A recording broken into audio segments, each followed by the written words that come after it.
Hello. Welcome to the presentation on the tragic accident of Pan American Flight 1736 and its role as the worst aviation disaster in history.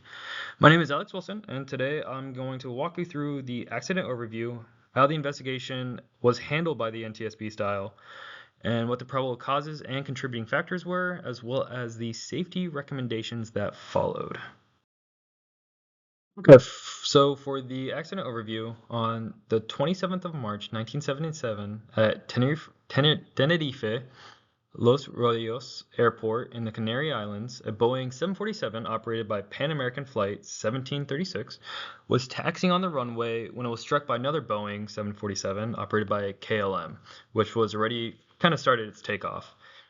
The impact and subsequent fires resulted in 583 fatalities, all 246 aboard KLM, and 335 of 396 aboard Pan American. Only 61 people survived aboard the PanAm aircraft. Really, the problem was how many complex issues were going on at the same time. So the environment was complex, a bomb threat at Las Palmas Airport, which caused a diversion of both aircraft, resulting in increased air congestion and unusual taxiing arrangements for that. Another big contributing factor is kind of the weather deteriorated into dense fog, limiting visibility. Airports and ATC were operating under strain. So it was many issues and a lot of kind of domino effects happening at once. Events, kind of like I said prior, both flights had been diverted to Los Rodeos after a bomb explosion at Las Palmas, or a bomb threat, I should say. The apron became crowded, taxiways were congested, and the airport's normal procedures were stretched. So they were already at their limiting factors of what can go wrong. Because of the fog, visibility was super low, and ground radar was not available at the time. Under these conditions, the Pan American flight was told to taxi down the runway and exit at the third left. Meanwhile, the KLM plane back-taxied the runway and prepared to take off. Miscommunications and poor visibility meant that the KLM flight began its takeoff while the Pan American flight was still on the runway.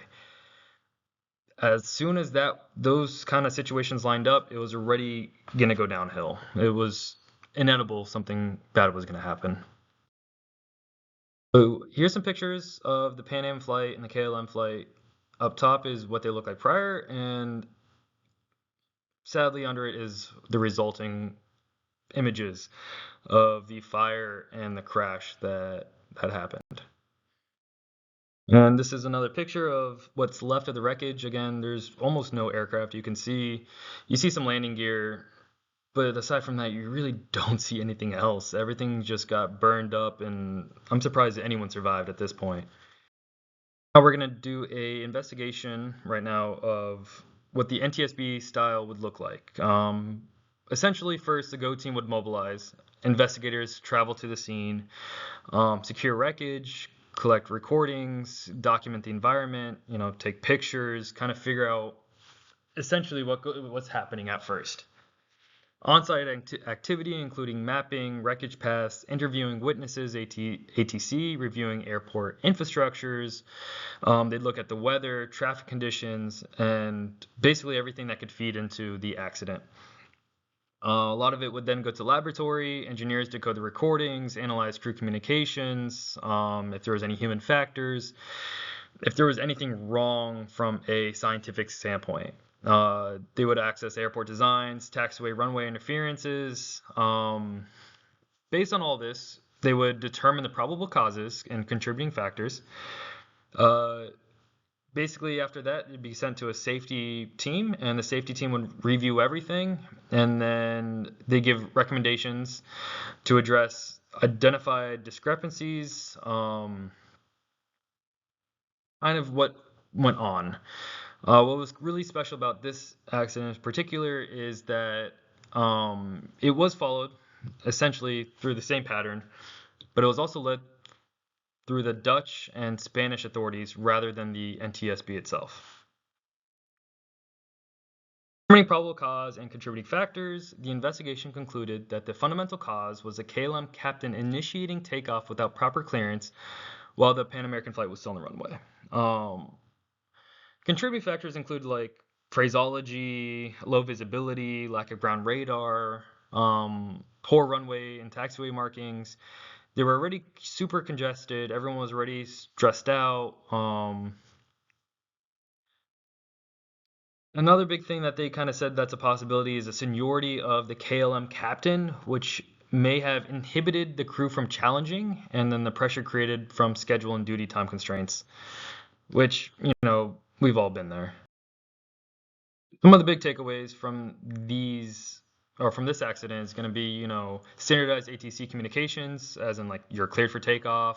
You must be explicit on what's going on. Do you see the aircraft at your 2 o'clock level? Very clear and concise communications, installation of ground radar or equivalent surface movement awareness systems, improved taxiway runway signage and markings, enhanced crew resource management to encourage all crew members, to speak up. 4 to go, 1 to say no is a good practice. Better airport runway taxi design,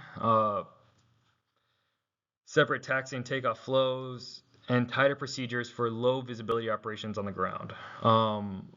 Because it was one of the deadliest accidents they've ever seen, a lot came out of this, which argumentatively was a big plus to this really negative scenario. So to kind of wrap this up, here's a timeline of roughly when everything happened. At 12:30, the bomb threat went off. At 3 o'clock, airport congestion worsens. 5:02, both aircraft taxi on same runway. 5:05, KLM gets ready to take off, and then the collision occurs. Aftermath, 583 fatalities and a huge accident investigation. So in conclusion, the disaster involving Pan American Flight 1736 remains one of the darkest moments in aviation history, but it also led to major advances in safety. By studying the chain of events, investigation methodology, causes, and recommendations, we gain a clear understanding of how complex systems can fail and how we can strive to prevent such tragedy from reoccurring. Thank you.